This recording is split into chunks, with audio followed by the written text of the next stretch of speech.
출발 새 아침.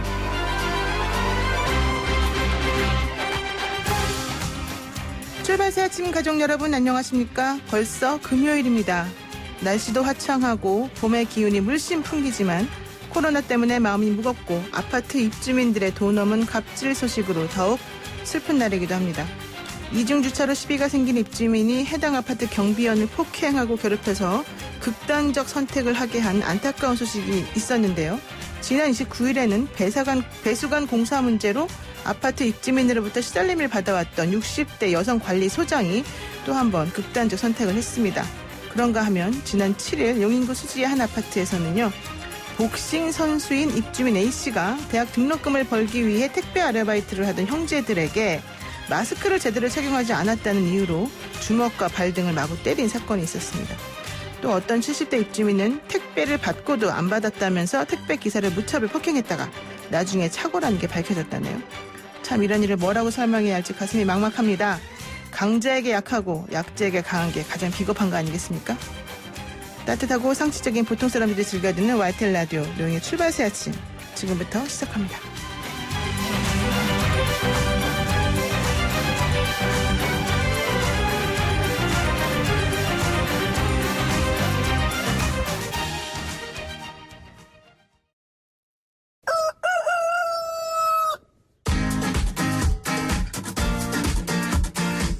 어디서든 꼭 끼어들 수 있는 오늘의 뉴스 꼭 끼워.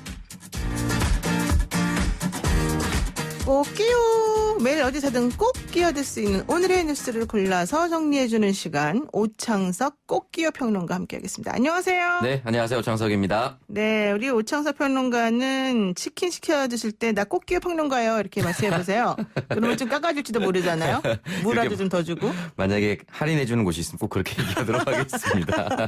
그러면서 우리 YTN 라디오 노영이 출발새 아침에서 꼭 끼어 항상 이렇게 선전하고 있다고 꼭 얘기하시고요. 네, 얘기하겠습니다. 네, 우선 첫 번째 소식 한번 물어보겠습니다. 김영춘 의원, 민주당의 김영춘 의원이 윤미향 당선인에 대해서 백의종군해야 된다 이런 의견을 냈습니다. 예, 김영춘 의원이 더불어민주당 현역 의원 중에는 최초로 이제 공개적으로 사퇴를 해야 된다. 누구를? 라는 이야기, 윤미향 당선인에 그렇죠. 대해서 네. 사퇴를 해야 된다라는 이야기를 남겼는데요. 일단 자신의 SNS에 글을 남겼습니다. 윤 당선인에 대한 의혹이 이제 해명과 방어로 끝날 수 없는 상황에 이르렀다 이런 이야기를 남겼고 후원금 및 보조금 사용과 관련해서 여러 문제가 있었던 것은 분명해 보인다라고 이야기를 남겼습니다.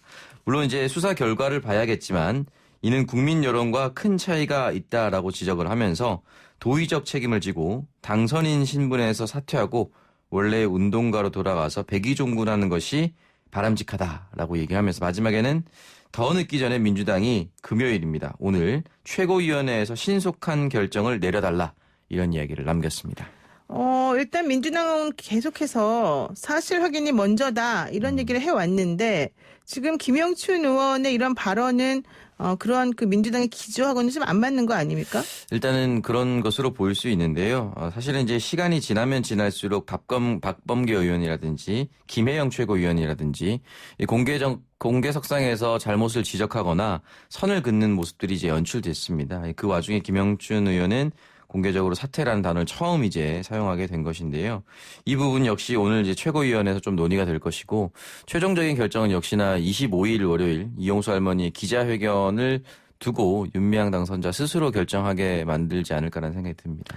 근데 그 이낙연 그 전 위원장, 선대위원장이 좀 엄중히 상황을 지켜보고 있다 이렇게 말을 한 다음에 이해찬 당대표 등 그 여당의 또 이 집행부 쪽에서는 일단은 사실 확인 먼저 해야 되고 우리는 기조가 변하지 않았다 이런 얘기를 했단 말이에요. 그래서 이낙연 전 총리와 이 여당의 좀 집행부라 그래야 될까요? 이분들하고 좀 생각이 다른 게 아니냐 이런 얘기가 좀 나왔는데 이낙연 전 총리가 이렇게 얘기를 했죠. 나는 그쪽 집행부의 내부적인 그 기류는 잘 모른다.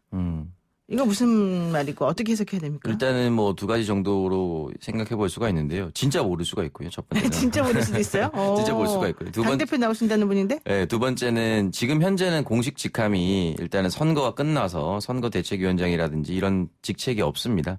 그렇기 때문에 현 지도부를 옹호하는 또는 존중해주는 발언에서 해석을 할 수도 있습니다. 일단 현재 당대표는 바뀌지 않았고 새 원내대표가 꾸려졌고 본인이 차기 유력 대전 주자 그리고 차기 당대표 후보군으로 거론되고 있는 상황에서 아직 공식 직함이 없는 상황에서 왈가왈부한다는 것 자체가 당의 최고 지도부가 원내 있는데도 불구하고 개입하는 것처럼 보일 수도 있습니다. 그런 부분에 있어서 평소 이제 겸손하거나 태도에 신중함을 기하는 이낙연 당선인의 모습으로 봤을 때는 일부러 선을 긋거나 침범하지 않으려는 의도로도 해석할 수가 있습니다. 근데 이제 그런 것도 중요하긴 한데 어쨌든 이 현재의 지도부하고 생각이 좀 달라 보이는 거, 이 부분에 대해서는 좀 설명이 필요한 거 아니에요?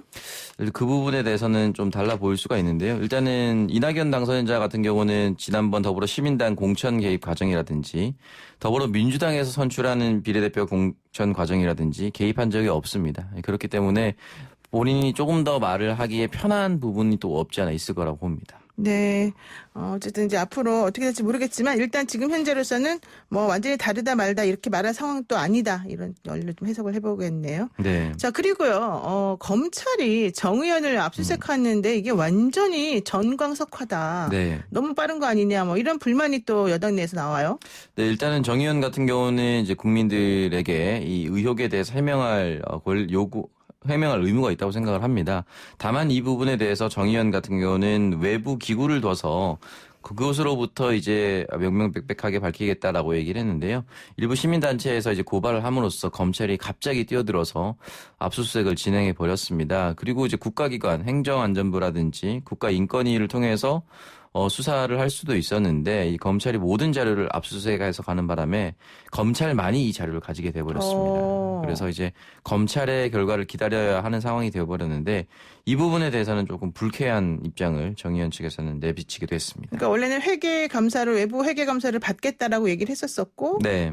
행안부의 관련 기관에서도 이제 감사나 이런 거를 하겠다라고 했는데 갑자기 검찰이 모든 자료를 원본을 가져가 버리면 뭐 외부 회계 감사도 당연히 못하는 거잖아요. 네, 맞습니다. 그러니까 그런 것들 때문에 지금 조금 약간 불쾌감이 나온다 이런 얘기군요. 네, 맞습니다. 검찰은 왜 그렇게까지 빨리 이걸 진행하고 있을까요? 물론 이제 고발을 받았다라는 명분은 있긴 한데요. 일단은 검찰 스스로가 존재감을 과시하려는 것이 아닌가라는 생각이 좀 의심스럽다라고 저는 말씀을 드리고 싶고 이 부분에 있어서 뭐 절차적으로 문제가 있었다라고 보기에는 조금 애매하긴 하지만 그러나 검찰 이전에 움직일 수 있는 국가기관이 충분히 있었음에도 불구하고 이렇게 너무 빠르게 그리고 원본 자체를 가져가서 다른 기관에서는 전혀 개입할 수 없는 상황으로 만들어버린 데에서는 조금 의심스럽다라고 볼 수도 있고 정 의원 측에서는 섭섭할 수도 있다라고 생각합니다. 네, 하여간 검찰은 딱 이렇게 선택적으로 어떤 거는 엄청 빨리 수사하고 어떤 거는 엄청 느리게 하고 좀 이런 게 있는 것 같습니다. 네. 자, 그리고요.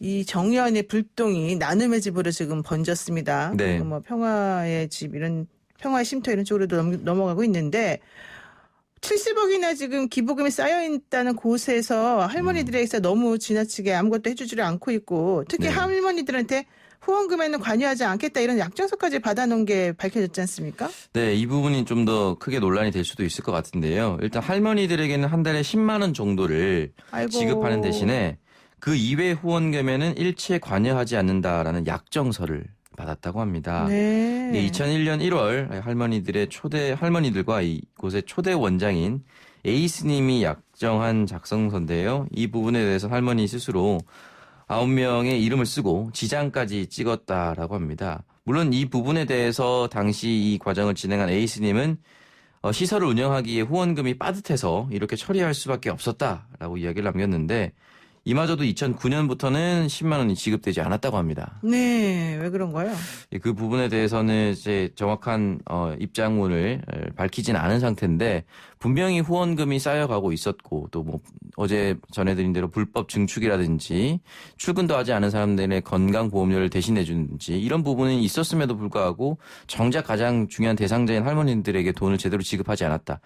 지급하더라도 10만 원밖에 되지 않았다. 이 부분에 대해서는 그것도 또 중단해버렸다. 그렇죠.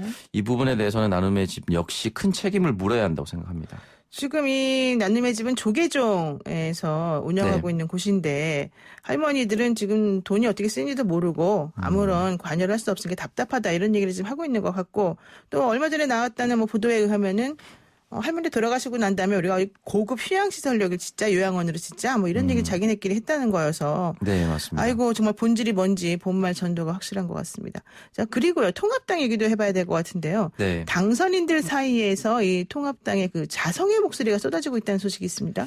네, 일단 당선인들이 이제 국회 워크숍을 열었는데요. 이 국회 워크숍에서 여러 가지 문제가 나왔었는데 일단 이 부분에 있어서 이번에 처음으로 이제 국회에 등원한 사람 또는 오랜만에 복귀한 당선인들이 미래통합당 스스로에게 자성의 목소리, 반성의 목소리를 크게 냈습니다. 먼저 경북 군의의성 청송 영덕에서 당선된 김희국 당선인. 성적을 보면은 우리는 문제를 모르고 답을 적어낸 것이 아닌가라는 생각이 든다라고 이야기를 남기면서 강한 비판을 남겼는데요. 실존적인 삶에 대한 동정심보다는 얼음처럼 차가운 법리나 현학에 가까운 원칙을 내세웠다. 그리고 긴급 재난지원금을 주는 것에 대해서 우리 일부는 재정 건전성 이야기를 했지만 삶의 무게에 짓눌린 분들은 그런 주장을 하는 사람들을 이해하기 어려울 것이다. 이렇게 국민의 감정을 읽지 못한 데에 대해서 비판의 이야기를 남겼습니다. 또한 부산에서 초선으로 당선된 황보승희 당선인은 반공, 압축성장, 대기업 중심이 아닌 상생과 균형성장 그리고 약자를 배려하고 따뜻하고 서민적인 보수 가치를 다시 강조해야 한다라고 하면서 극우 세력과 단절해야 한다. 이런 쓴소리를 남겼습니다. 또한 초선의 김승수 당선인은 청년을 제대로 키우지 않는다. 당에서 제도적인 뒷받침을 해야 된다. 이런 이야기를 남겼습니다. 네, 그런가 하면은 또 한국당 김기선 정책위 의장이죠. 네. 통합당 연찬회에 참석을 해서 우리 9월까지 합당 못합니다. 이렇게 네. 얘기했다면서 이거는 무슨 말입니까? 일단은 이제 김기선 정책위원장 같은 경우는 이번 총선은 미래한국당이 잘해서 19석을 얻었다. 이렇게 어머. 이야기를 남겼는데요. 그러니까 통합당하고 별개로 예. 사실은 이제 뭐 비례 정당으로만 따졌을 때는 미래한국당이 가장 많은 의석수를 얻은 건 맞습니다만 과연 이게 전체적으로 봤을 때 미래한국당만 잘해서 미래통합당으로 갈 표가 미래한국당으로 몰렸나 이렇게 한번 따져볼 필요가 있을 것 같은데요. 네. 이 부분에 대해서는 일단은 9월 정기국회까지는 합당이 어렵다라고 얘기를 하면서 염동열 사무총장 역시 통합은 100% 해야 하지만 네. 시기는 유연성을 가지고 있다라고 하면서 당장 합당하지 않을 뉘앙스를 내분겼습니다. 근데 여기에 대해서 미래한국당 당선자 19명은 5월 29일까지 반드시 합당해야 된다라고 이야기를 하면서 만약에 미래한국당 지도부가 합당하지 않으면 당적은 한국당에 둔 채 의정 활동은 미래통합당에서 할 것이다. 이런 이야기를 남겼습니다. 지난번에 우리 인터뷰 나왔던 한국당의 초선 당선인이 네. 우리 당선인들은 전부 다 합당을 얘기하고 있다 이렇게 말했었었는데 또 내부적으로 기류가 왔다리 갔다리 하나 봐요? 예, 그런 것처럼 보입니다. 일단은 미래한국당 지도부는 합당에 대해서 조금 유연한 자세 또는 시간을 끌려고 하는 모습들을 보이고 있습니다. 아무래도 원유철 대표가 지금 재판받고 있는 것하고도 좀 관계가 있는 거 아니냐 이런 얘기도 나옵니다. 네, 오늘 말씀 여기까지 듣겠습니다. 고맙습니다. 네, 감사합니다. 네, 오늘의 꽃기호 뉴스 브리핑 지금까지 오창석 꽃기호 평론가였습니다.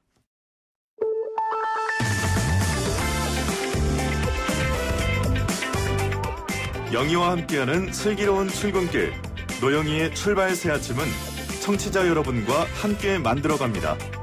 짧은 문자 50원, 긴 문자 100원에 유료 문자 샵 0945, 우물정 0945로 문자 보내주시거나 유튜브 보이는 라디오 댓글창, YTN 라디오 어플리케이션 예스를 통해 여러분의 목소리를 들려주세요. FM 94.5MHz YTN 라디오 노영희의 출발 새 아침 잠시 후 계속됩니다.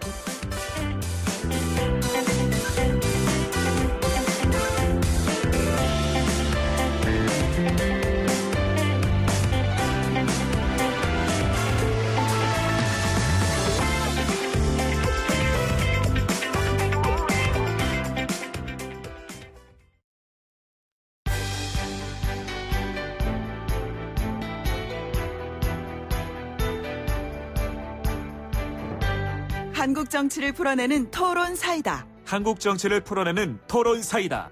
YTN FM 출발 새 아침. 여의도 중계석.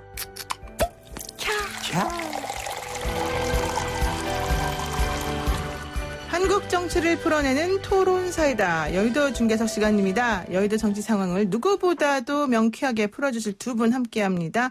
더불어민주당 서른 최고위원 나오셨고요. 안녕하세요. 네, 민주당의 서른입니다. 네, 미래통합당의 홍문표 의원 함께합니다. 어서 오세요. 네, 홍문표 의원입니다. 네, 두 분 오시면 정말 여야 중진 최고 분들답게 이 스튜디오가 그냥 꽉 차고 뭔가 마음이 뿌듯해지는 그런 느낌이 드는데요. 오늘 금요일이라서 조금 더 마음이 설레기도 하는 그런 마음입니다.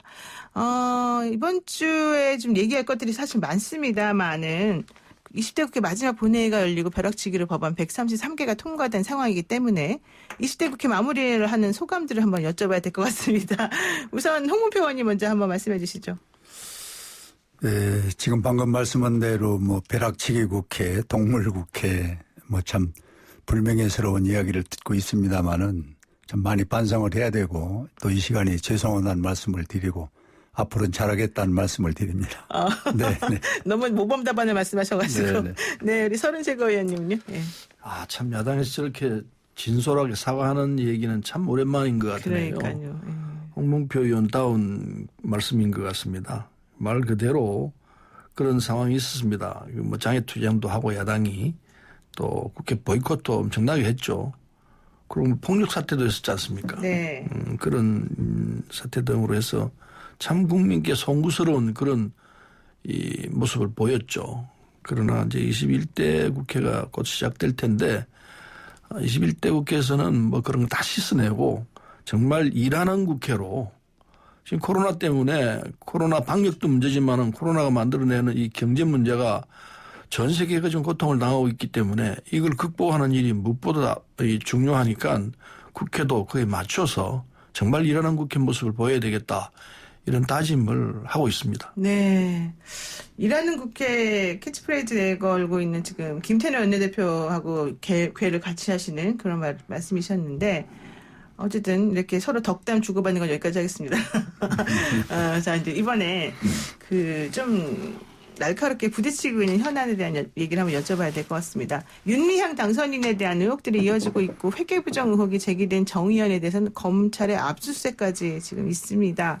일단 윤미향 당선인 거취 문제를 어떻게 해야 되는지 서른 의원님 얘기 좀 해주시죠. 네, 윤미향 당선인은 20, 30년 동안 우리가 아무도 주시하지 않을 때 위안부 분들을 위안부 피해자 문제를 혼자서 그걸 감당을 해왔습니다. 그래서 그걸 이제 국제적인 이슈로 만들어내면서 이 중요성을 우리가 알게 됐고 그 해결점을 지금 전 국민이 함께해서 해결하자고 하고 있는데 근데 엄청난 역할을 한 건 틀림없습니다. 근데 문제는 이게 이제 정의연 활동에 관해 가지고 회계 문제가 있다 이렇게 문제가 제기됐습니다. 근데 제가 여러 가지를 들여다봤습니다. 네. 본 결과는 대부분 부분에 대해서는 소명이 되는 것 같았어요. 그쪽에서 얘기하는 걸 들어보면은. 근데 그걸 작각 소명을 하고 보도가 되는 거 있으면은 받아서 그게 아니고 이겁니다 나와야 되는데 그걸 제대로 안 했어요 보니까. 그래서 왜 이렇게 했나 하니까 일일이 다 대답을 하다 보면은 감당을 할 수 있는 사안이 아니었다 이렇게 얘기를 해요. 네. 그런데 어쨌든 이 부분은 지금 검찰 수사를 하고 있습니다.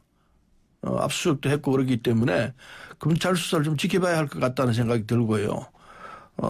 그래서 윤미향 본인이 지금 변소하는 걸 들어보면은 그렇구나 이해가 간다 이런 내용들이 꽤 많이 있어요. 대부분 다. 근데 이제 회계 처리 자체가 매끄럽지 못한 부분 그 부분이 고의적으로 그랬느냐 네. 일단 부정하기 위해서 그런 거느냐 그건 아닌 거로 보입니다.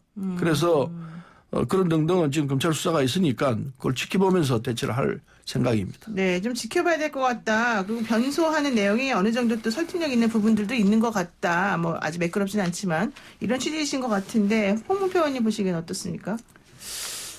이건 참 입에 담기 어려운 진짜 추한 행동을 지금 하고 있다. 누가요? 바로 윤미향 당선인이. 네.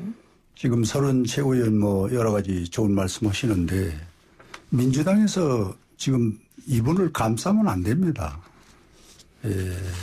지금 나타난 현상이 지금 한 6개, 7개 의혹을 받고 검찰에 수사를 해서 결론은 나오겠습니다마는 지금까지 언론이나 또 실체가 나와 있는 것을 보면은 우리가 일본을 제일 팔아먹었느니 친일파를 이완용이라고 얘기하잖아요. 네. 그보다 더한 여자입니다. 이완용보다 더하다고요? 그렇습니다.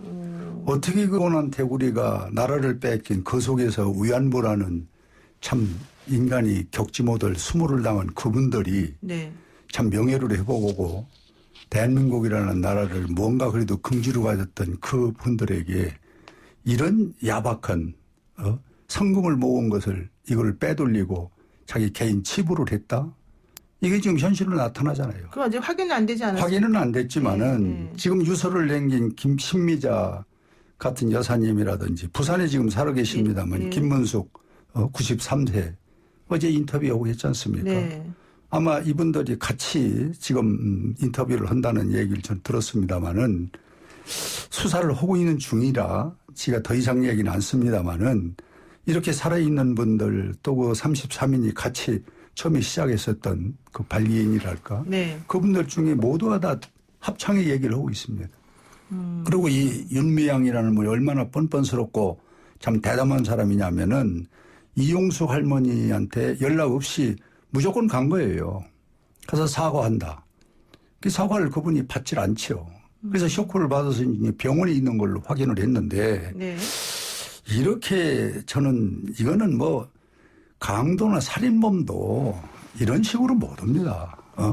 이렇게 참 뭐라고 제가 형용을 다 지금 못 하고 있는데 그래서 저는 이거를 민주당이나 또 주변에 있는 분들이 감싸서는 안 되고 빨리 밝혀라. 그리고 수사를 빨리 해서 그 결론을 갖고 우리가 이제 따질 일입니다마는 지금까지 나와 있는 의혹으로 봐서는 제가 지금 말씀드린 대로 말로 형용할 수 없는 이완용이보다 더한 사람이다 하면은 뭐라고 우리가 여기에 대해 답을 구하겠어요. 네. 그래서 저는 이 문제는 빠른 수사 그리고 이 순간에도 이 윤미향 당선자를 감싸는 일은 안 했으면 좋겠다. 그래야 공정수사의 결론이 나올 것 아니냐. 이렇게 생각을 아니 합니다. 네. 이완용보다 더하다는 말씀을 거침없이 하시는데 지나친 말씀인 것 같고요. 몇 가지 사례를 들어 설명을 하겠습니다. 수요집회 기부금 등이 위안부 피해자 할머니를 위해 쓰이지 않았다. 이거 다 제가 챙겼다 이렇게 얘기를 하는데 그 사실과 다릅니다. 2017년에 모금한 게 이용수 할머니에게 1억 원 전달한 게 계좌 수표로 나와 있습니다. 네. 그 증거 사실이 다 있습니다. 그런데 안 줬다고 그랬습니다. 이런 사례가 있습니다. 그다음에 또 방탄소년단이 이 기부한 패딩, 옷, 겨울옷 이것도 이용수 할머니 가게는 이 할머니에게 줬는데 안 받았다고 그랬습니다. 받은 증거가 다 나와 있습니다. 동영상까지 있습니다. 안 받았다고 그랬는데 내용 알고 보니까 다 줬습니다. 이런 사례들이 있기 때문에 지금 말씀하시기를 엄청난 죄인처럼 말씀하시는데 그 아닐 가능성이 굉장히 높아요. 그래서 이게 반박하는 내용들이 있기 때문에요. 수사 중이기 때문에. 수사 중이기 때문에 그렇게 지나친 말씀하는 것은 옳지 않다고 생각합니다. 방금 얘기한 대로 2015년서 19년까지 3년 동안에 17년부터 지금 22억 얼마입니까? 3천만 원을 모금을 했는데 네. 9억 1천만 원을 줬다고 그랬는데 이 받은 분들이 하나도 없어요. 아니 제가 방금 얘기했지 않습니까? 이렇게 받은 사례가 있는데 받은 사례가 없다고 주장하니까 이건 사실과 다른 얘기입니다. 소년이 패딩 그거는 아무것도 아닙니다. 옷 한 벌 주고 안 준 거 갖고 지금 문제를 삼아서 아니 예를 들면은 그렇게 안 받았다고 그랬는데 받았다는 게 증거로 나와 있지 않습니까? 9천만 원 받은 것이 어디 있냐. 이 조사를 하니까 지금 받은 사람들이 9억 얼마 줬다고 하는데 안 받았다는데 어떻게 할 겁니까? 이런 사실을 뭘로 변명할 거예요? 안 받았다는 게 받았다는 거로 증거가 나오는 경우가 있지 않습니까? 받았다고 하면 그분들에게 공공원이 배분이 돼야 되고 똑같은 혜택을 줘야 되는데 받은 사람 하나도 없다고 나오는 거예요. 어쨌든 검찰 수사를 보십시다. 겁니까? 예, 네. 검찰 수사를 아니 보고 그래서 수사를 보시면은 지금까지 살아있는 분들이 이렇게 증언을 할 때 우린 이분들을 이야기를 안 믿을 수가 없잖아요. 그런데 지금까지 윤미향 얘기를 믿습니까? 아니 지금까지 위안부 할머니들을 위해서 20년 30년 일해왔던 사람을 이완용보다 더하다고 매도를 하면은 아니죠. 그건 우리가 해왔던 그동안에 위안부 활동 자체가 아무것도 아닌 걸로 그거를 그렇게 되는 그렇게 겁니다. 순수하게 그분들을 위해서만 했으면 좋은데 이 많은 흑막을 안고 있었던 것은 그걸 빙자해서 했다는 걸로 지금 이렇게 수사가 진행되고 자, 있다고 어쨌든 보고 검찰 수사를 네. 지켜보고 하시죠. 예. 그렇습니다. 25일 날 이영수 할머니가 또 기자회견도 한다 그러고요. 지금 그렇습니다. 검찰이 압수수색도 했으니까 조만간 어느 정도는 좀 사실 파악을 할 수 있을 것으로 보이는데 지금부터 문제되는 게 윤미향 당선인이 중앙선거관리위원회에 본인은 예금이 3억 원이 있다. 이제 3억 원 이상이죠. 이런 신고를 한 게 어떻게 그렇게 양쪽 부부가 돈을 많이 벌지 못한 것으로 세금 신고 내역은 나오는데 3억 원이라고 하는 예금을 가지고 있을까? 이제 이런 부분에 대해서 또 의혹을 제기하는 분들도 있었단 말이에요. 그래서 이 부분과 관련해서는 좀 명확하게 설명했으면 좋겠다. 요게 여기까지 나온 얘기 같아요. 이 부분도 말이에요. 네. 지금 통장 하나에서 그 3억 원 부분이 나왔는데 이 모금을 때는 4개 통장으로 거래를 한 것이 나왔습니다.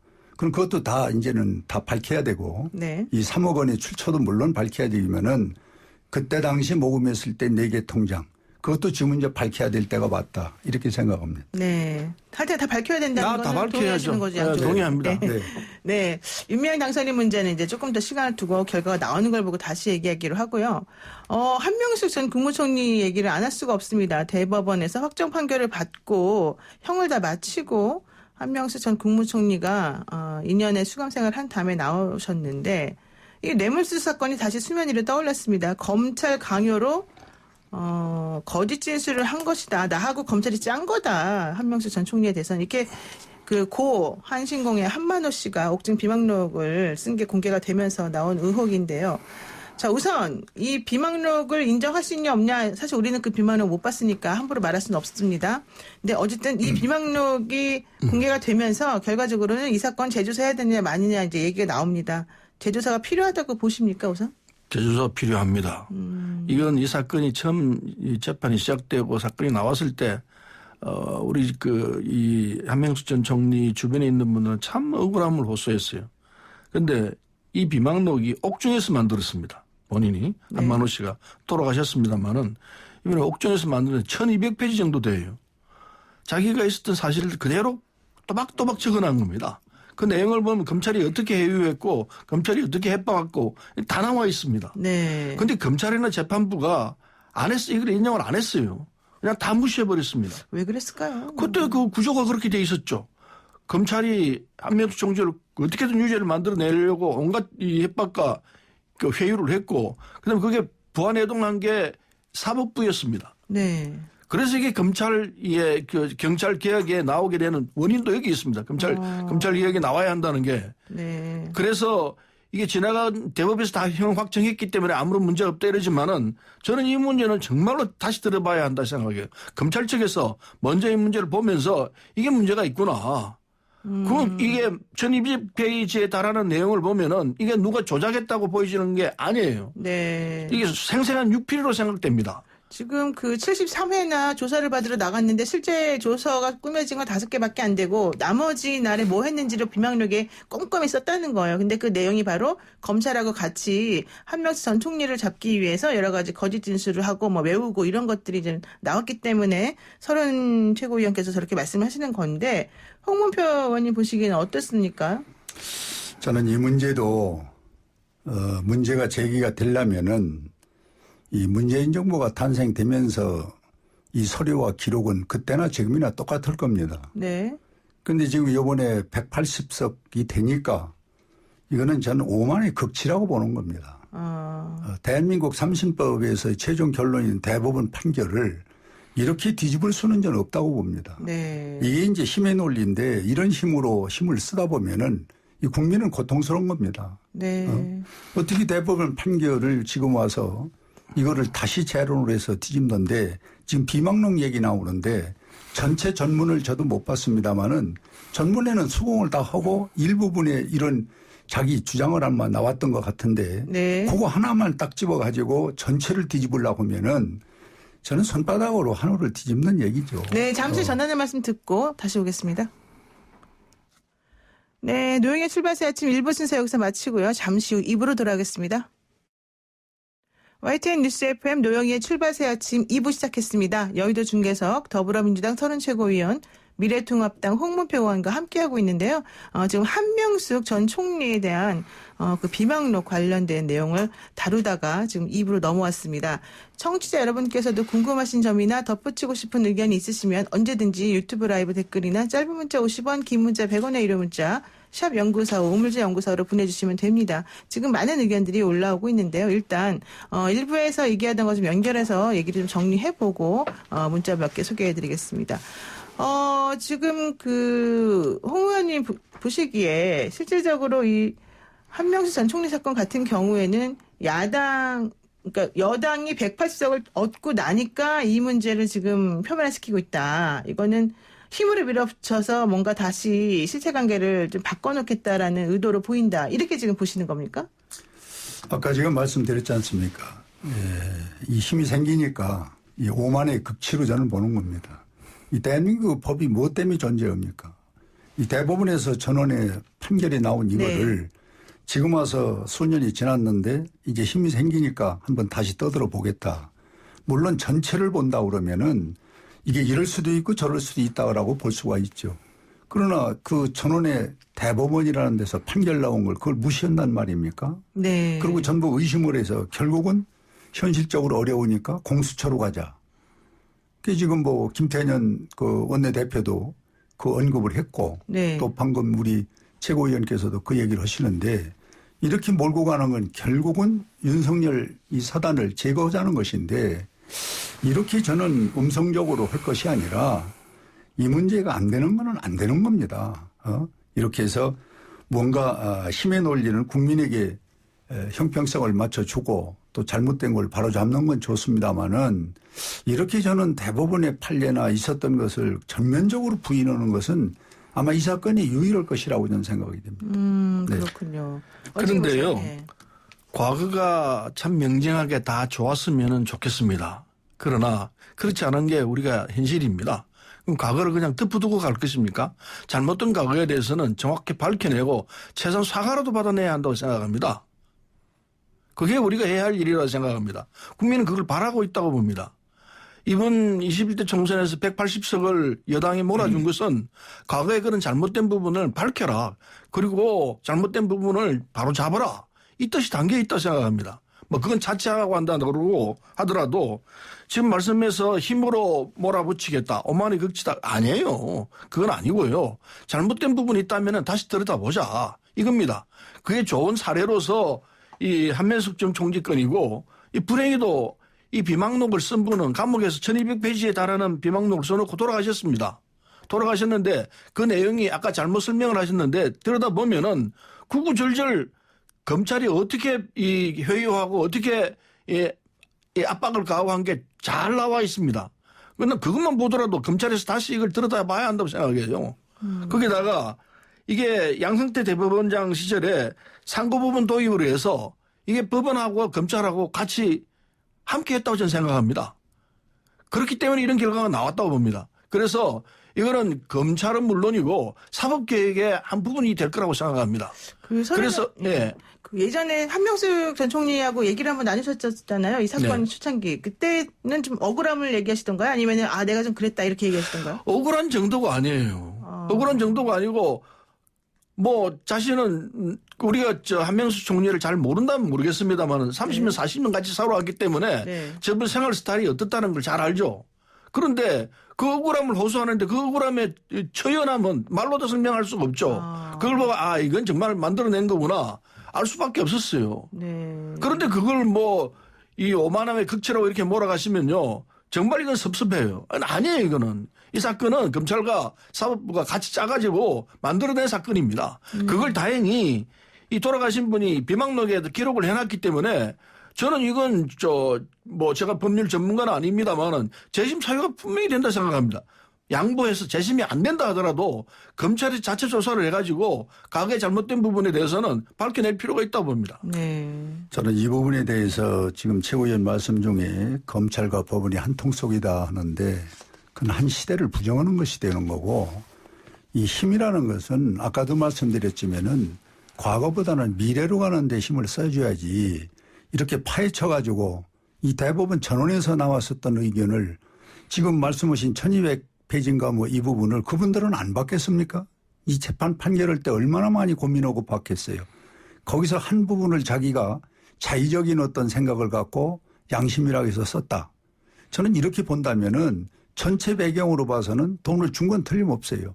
거기에서 또 이렇게 저렇게 해서 3억이라는 부분은 확실히 나타났는데 그것까지 부정을 한다고 그러면은 과거를 전부 부정하면 앞으로 대한민국이 어떻게 나가겠습니까? 그래서 저는 이 부분은 조사를 앞으로 할는지는 모르겠습니다만은 저는 이 부분은 건드리면 안 되고 이제 이미 끝난 일이니까 뭐 한마디로 정치적 그런 소위 아까 말씀드린 소원을 할 필요는 있겠죠. 억울했다.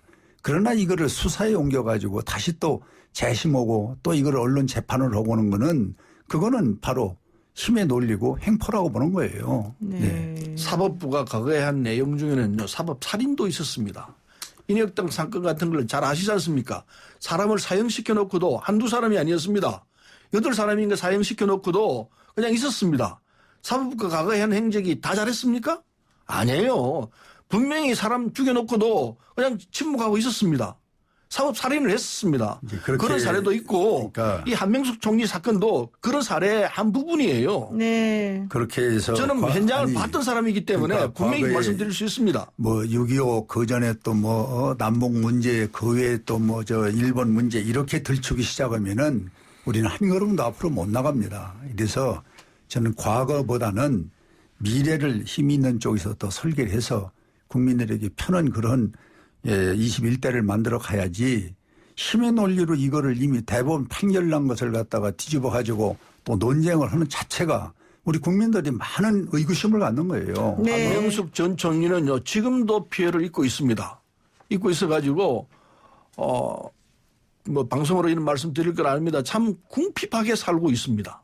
전 총리를 지낸 분이 구체적으로 얘기할 필요는 없습니다만은 좌우지간 이 사건은 계속되고 있는 사건입니다. 경제적으로도 힘드신가 보네요. 지금 현재 상황 자체가. 좌우지간 이건 다시 규명해서 네. 밝혀내야 할 사안이라고 네, 봅니다. 일단 한명숙 전 총리 얘기는 거기까지 하도록 하고요. 되게 중요한 얘기도 하나 마지막으로 하나 하겠습니다.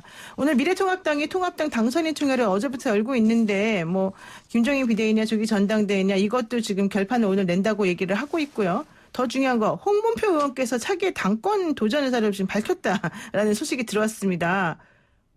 왜 이렇게 어려운 길을 가시려고 그러세요? 힘든데. 우리 미래통합당의 지금 비대위를 김종인 위원장이 맡을 거냐 안 맡을 거냐 네. 뭐 이것이 관심인데 오늘 저희들이 연찬회에서 가부간의 결론을 낼 것입니다. 어떻게 내실까요? 뭐 지금 우리가 갖고 있는 안은 뭐 1월부터 2월 정도 그 안을 받으면은 네. 뭐 그분을 모시고 잘 해야 되고 또 그렇지 않다면 당내 사정이 있기 때문에 조금 좀 우리가 고민하면서 차선책을 만들 수밖에 없다는 것이고 제 문제는 그렇습니다. 제 자신이 너무 참 감당하지 못할 그런 선언을 한 것도 같습니다마는 지금 우리가 살고 있는 이 대한민국은 누가 뭐라해도 자유민주주의 국가거든요. 그리고 경제는 시장 경제로 가야 되는데 네. 지금 문재인 정부가 가고 있는 방향이 전 그게 아니라고 보는 겁니다. 그렇다면 내라도 작은 성의와 또 갖고 있는 내가 살아온 모든 걸 바쳐서라도 이 당권 도전해서 그 기회가 온다면은 그런 것들을 좀 바로잡고 국민에게 정치의 새로운 면모를 좀 보여주는 그런 정치를 하고 싶다 하는 데서 시작이 됐다는 네. 말씀을 드립니다. 그러니까 일단은 내년 1월이나 2월까지 김종인 비대위 체제를 유지하고 이제 전당대회를 그 당시에 하면은 당권에 지금 도전할 의사가 있으시다는 그렇습니다. 건데 만약에 김종인 비대위가 내년 1월, 2월을 못 받아들이겠다라고 한다면 조기 전당대회로 가는 수밖에 없다 이렇게 나오네요. 뭐 그럴 것 같습니다. 네, 자 네. 우리 홍 의원님 그렇게 나오신다고 하고 서른 의원님 그러면은 지금 이낙연 전 선대위원장 같은 경우도 지금 당권 도전을 하는 것으로 얘기가 되니까 다른 분들 전부 다 불출마 의사를 지금 해서 사실 단독으로 추대가 되는 그런 형태가 됐습니다. 근데 어쨌든 그렇다 하더라도 대선 후보로 나오셔야 되기 때문에 또 내년 초에는 또 당대표를 다시 뽑아야 되는 거잖아요. 네, 이번 8월 달에 전당대회를 우리가 하도록 되어 있습니다. 그렇죠. 그건 뭐 거쳐야 됩니다. 이해찬 대표가 이제 물러나는 상황이기 때문에 8월 달에 전당대회를 할 때 이낙연 전 총리가 출마를 하면은 아마 자연스럽게 그 전당대회가 치러지지라 생각합니다. 한 명이 나오더라도 네. 신임 여부를 물어야 합니다. 그렇죠. 그래서 어쨌든 전당대회를 치르고 그럼 당권 대권 분리가 되도록 돼 있기 때문에 대권 후보로 출마할 분은 1년 전에 대통령 선거 1년 전에 물러나도록 돼 있습니다. 내년 3월 정도면 내년 3월에 다시 전당대회를 치러야 되는데 근데 그렇게 되면은 뭐 여러 문제가 있습니다만 어쨌든 내년 3월까지는 당 대표로서 그 집권당을 이끌어가는 이런 구도가 될까 아닌가. 그러면 내년 3월에는 우리 서른 의원님께서 나오시겠네요? 당 대표로 후보로. 예, 뭐 그런 생각은 없는 건 압니다만은 그건 그때 상황을 또 봐야 할 거라고 생각합니다. 그럼 너무 잘 됐다요. 우리 YTN의 이 두 분의 축이. 저기 상황 보지 말고 예. 8월 달 전당대회하고 3월에 또 올 거 아닙니까? 지금은 뭐 그런 상황보다는 8월 전당대회를 잘 치러서 이 안정감 있는 여당으로 만들고 그 여당을 안정감 있는 분이 이끌어 나가서 다음 집권할 수 있는 이 토대를 만드는 것이 우리 당이 해야 할 기본 과제라 생각하고 저는 그 과제에 충실하려고 하고 있습니다. 그러지 말고 그때 나온다고 하지 말고 미리 선언하십시오. 이번에 이 8월 달에는 이낙연 총리가 당을 이끌어가는 것이 순리라 생각합니다. 네, 순리대로 하는 것이 하고. 좋죠. 네, 그리고 내년 3월에는 그러면은 우리 두 분이 서로 각 당의 대표로서 또 이제 모시는 걸로. 그건 3월에 가서 보죠. 아주 좋은 생각이네요. 네, 오늘 말씀 여기까지 들어야 될 것 같습니다. 오늘 정말 갑자기 훈훈하게 마무리가 되어서 너무 기쁩니다. 지금까지 서른 더불어민주당 최고위원 홍문표 미래통합당이었습니다. 고맙습니다. 네, 감사합니다. 네. FM 94.5MHz YTN 라디오 노영의 출발 새 아침 2부 순서 여기서 마치는데요. 문자 몇 가지 소개해드리겠습니다. 7865 쓰시는 분께서요. 미래통합당 과거를 바로잡는 게 더 중요하지 않습니까? 이렇게 얘기해 주셨고요. 9999님께서는요. 대법원에서 전원합의자의 판결이 있었다고 해서 무조건 옳다고 보는 시각 자체가 잘못된 거 아닐까요? 이렇게 얘기해 주셨고요. 2356님께서는요. 양당 두 사람의 대화도 이렇게 어려운데 300개 국회의원이 모여서 뭐 나란 일 제대로 되겠습니까? 이렇게 의견 주셨습니다. 7507님 오늘 불금인데 웃으면서 다투시죠? 이런 얘기 하셨고요. 6055님 좋은 아침입니다. 두 의원님 과거도 중요하지만 이제 혼란은 그만하고요. 내일을 설계하는 것이 좋지 않을까요? 또 우리 4120님 과거를 정확하게 바로잡아야 현재의 미래가 밝은 겁니다. 이렇게 또 좋은 의견도 많이 주셨습니다. 저는 8시 정각에 돌아오겠습니다.